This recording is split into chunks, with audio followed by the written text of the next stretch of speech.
Stories, Philippines, podcast.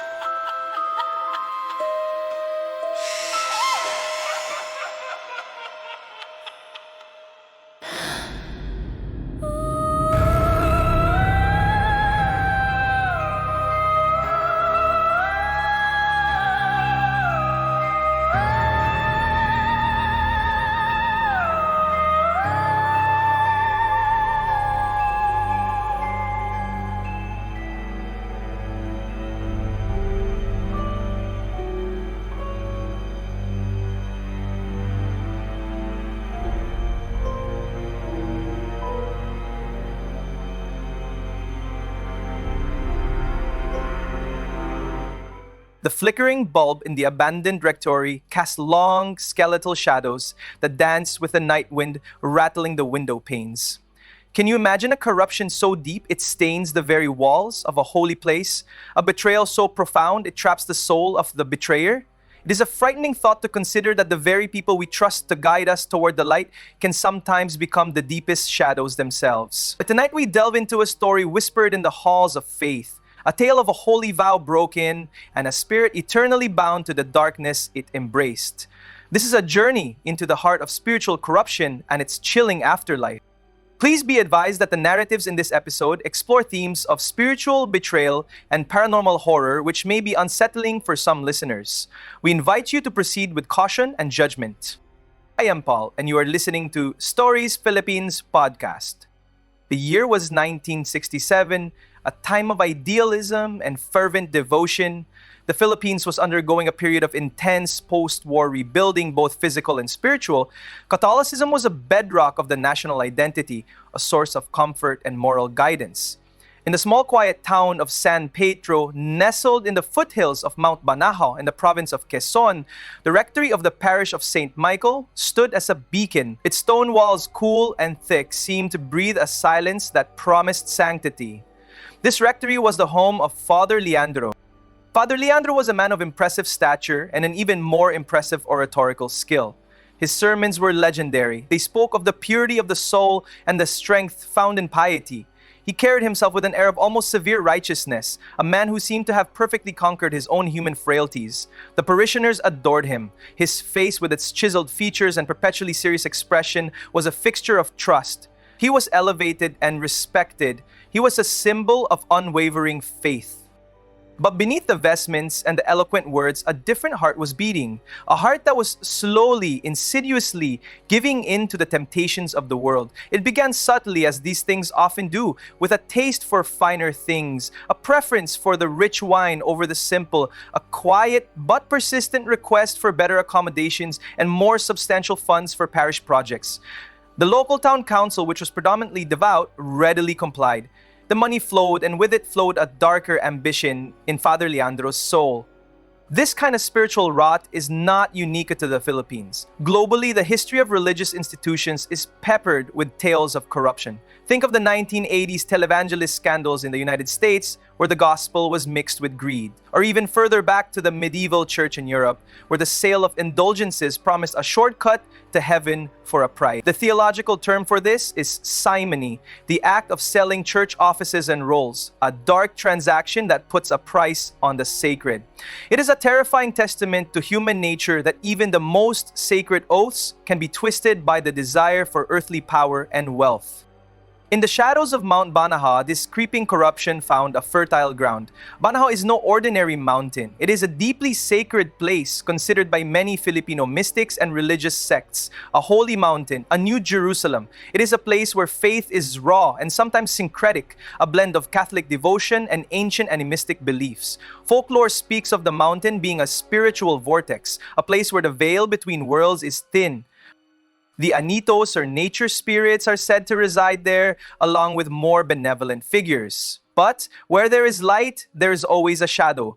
The local folklore also warns of powerful, malevolent entities that prey on the weak of spirit. One such entity often mentioned is a deceitful spirit known as the sumpa, or the curse, a being that whispers promises of power to those on the brink of moral collapse. Father Leandro's growing ambition wasn't just about accumulating wealth. It evolved into something darker, a desire to manipulate the devotion of his flock for his own gain. He began to twist the meaning of Scripture, hinting that only those who gave generously would receive God's favor. He built a small, ornate, private room in the rectory, a sort of personal office separate from the main church structure. This was not a place for prayer, but a place for transactions, a room with a thick mahogany desk and a heavy iron safe. It was his personal altar of the betrayer. The rectory itself began to take on a subtle, sinister atmosphere. It was always colder in the main hall, even on the hottest days. Parishioners like Erlinder, a loyal elderly church volunteer, noticed a faint metallic odor clinging to Father Leandro's robes, an odor she couldn't quite place. She also noticed the priest's eyes. They were no longer the compassionate eyes of a shepherd, but the cold, calculating eyes of a merchant. One evening in the summer of 1969, a devastating typhoon tore through the region. The church itself stood firm, a testament to its strong construction, but the iron safe in the rectory was found pried open. A substantial amount of money donated for a new community clinic had vanished. Father Leandro was gone too. Initially, the townspeople panicked, thinking he had been abducted or perhaps had heroically tried to save the funds and perished in the storm. A search party was formed. They scoured the foothills of Banahal. 3 days later, the body of Father Leandro was found, not in the wilderness, but hidden deep in the rectory's storage basement beneath a pile of old prayer books and vestments. He had died of a single, brutal blow to the back of the head. Beside his body, they found a small, intricately carved wooden box. It contained not money, but a collection of small, crudely drawn symbols and a dark, foul-smelling powder. The police concluded it was a robbery gone wrong, a thief killing the priest for the money and hiding the body. The money was never recovered. But for the people of San Pedro and the handful of church workers who had seen the subtle shift in their priest's character, the truth felt far more complex. They whispered that the corruption had not only consumed the man, but had attracted something else, something dark from the mountain. They believed that Father Leandro had been engaged in dark practices, that he had entered into a pact of betrayal, and that his death was not just a crime, but a spiritual consequence. The local belief was that the Sumpa had finally come to collect its due. In the year 2003, a young, ambitious priest named Father Dante arrived at the parish of St. Michael. The parish had been struggling for decades. The rectory had been largely abandoned, the building used only for storage and occasional meetings. It had acquired a reputation. No priest stayed long. They all complained of a crushing weight of sorrow and a pervasive, bone-deep cold. Father Dante, however, was determined. He was a modern man, armed with faith and a degree in psychology. He dismissed the ghost stories as products of an overactive, tradition-bound imagination. He began cleaning and renovating the old rectory, starting with the basement where the body was found. It was during this cleanup that the true haunting began. His assistant, Reggie, a seminary student helping him, felt a sudden, sharp push on his back while descending the basement stairs one afternoon. He tumbled down, scraping his knee. Looking up, he saw nothing but the gloom.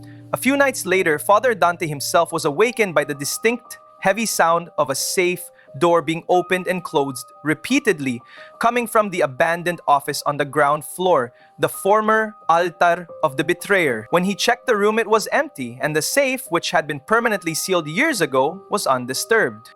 These weren't the playful antics of a simple spirit. The manifestations were focused and emotionally draining. Visitors to the rectory often reported feeling an intense, debilitating sense of greed or betrayal, a feeling that was not their own. It was a spiritual echo, a residual haunting of Father Leandro's corrupted soul.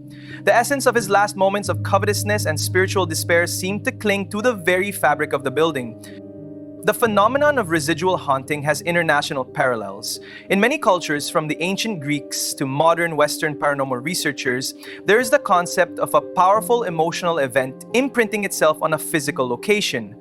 In the United States, for example, there are well-documented cases of battlefields or old prisons being haunted not by intelligent ghosts, but by the looping emotional energy of past suffering.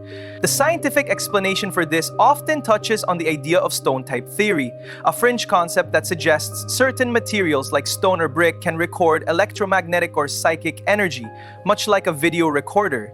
The rectory's thick stone walls may be playing back the dark emotional frequencies of Father Leandro's final, avaricious years. And this brings us to a compelling psychological perspective.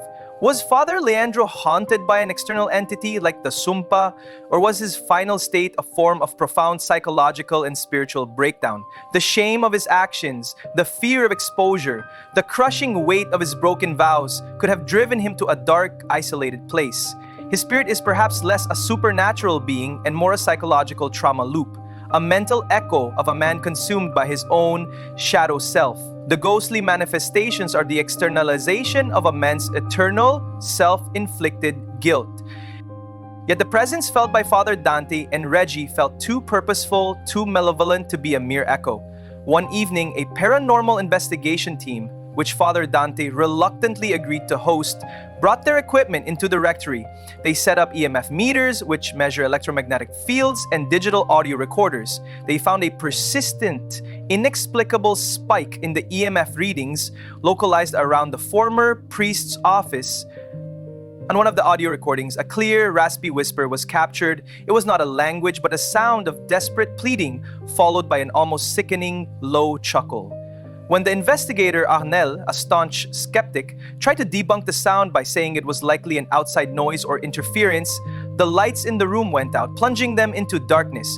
When the backup generator kicked in, the EMF meter on the mahogany desk had been violently thrown to the floor. This leads us back to the heart of the matter, the theological insight. From a theological perspective, particularly within the tenets of Catholicism, a priest's vow is a sacred covenant with God. The act of betrayal or simony is a grave sin, a direct assault on the sanctity of the Church. The spirit of Father Leandro in this light is not just a ghost, but a soul in a state of eternal condemnation. His haunting of the rectory is his purgatory on earth, an unending loop of the greed that damned him. The rectory's altar of the betrayer is his eternal workplace, a place where he must endlessly reenact the search for the money that he can never have. The horror of this story is the horror of spiritual justice, a soul trapped by its own moral failure. The geographic details of the location add a crucial layer to the narrative. The rectory is situated close to the base of Mount Banahaw, a region known for its intense spiritual energy. The mountain's presence acts like a magnet for belief, and perhaps for the supernatural. The air itself feels heavy with the weight of centuries of fervent prayer and mystical practice. This proximity to a powerful spiritual nexus may amplify the haunting, making the presence of Father Leandro's corrupted spirit unusually strong and enduring. The mountain is said to be a place of potent energy and an unholy presence that may have found a welcome host in a soul as compromised as Father Leandro's. The most chilling submitted story came from a man named Gino, whose grandmother had been a church cook in the 1990s. Gino's grandmother used to say that on certain nights when the moon was dark and the wind howled down from the mountain, she could hear a sound like coins spilling onto a wooden floor coming from the empty office. But when she would bravely check, there would be no coins, only the faint metallic smell again, the smell of something old and rusty, perhaps blood, perhaps just old copper. It was the sound of a man forever counting a fortune that led to his damnation. I want to hear your stories, your encounters with the unexplainable, especially those that intersect with places of faith or historical corruption. Submit your stories to our email, storiesphpodcast@gmail.com. We are always searching for the truth hidden in the shadows of the past. The rectory of St. Michael's still stands. Father Dante eventually moved to a new assignment. The rectory is now used only sparingly, but the tales continue. A maintenance worker named J-Lord recently reported finding scratch marks on the inside of the old iron safe's door. Scratch marks too deep to have been made by human hands alone. The altar of the betrayer remains a chilling monument to human frailty and the eternal consequences of broken faith. The man who was supposed to be a guide to heaven became a permanent anchor to a more earthly and more terrifying hell. excess exclusive content on Patreon, where we delve deeper into the historical figures and global legends that parallel the corruption we explore tonight. Your support helps us keep the microphones on and the stories flowing. The story of Father Leandro is a profound meditation on the darkness that can bloom in the most consecrated ground. It serves as a reminder that the greatest battles for the soul are often fought not in grand spiritual wars, but in the quiet, mundane choices of daily life. Follow us on social media for daily folklore facts, including more information on the mystical beliefs surrounding Mount Panahao and other sacred Philippine locations. What truly damned Father Leandro? Was it the act of theft, the broken vow, or the malevolent entity from the mountain that simply recognized the darkness already present within him? Is his spirit a victim of a crime or a prisoner of his own corrupted will? The rectory stands silent now, but the ghostly counting of his lost fortune echoes in the cool stone halls, a constant terrifying reminder of the cost of spiritual betrayal.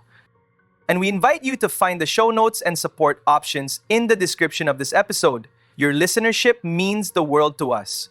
Don't forget to like, subscribe, follow, and share this podcast with a friend who appreciates a good mystery. Support the podcast financially in ways you can find in the show notes. Join us next time as we explore another forgotten corner of Philippine history and folklore. Until then, stay safe and keep a watchful eye on the shadows.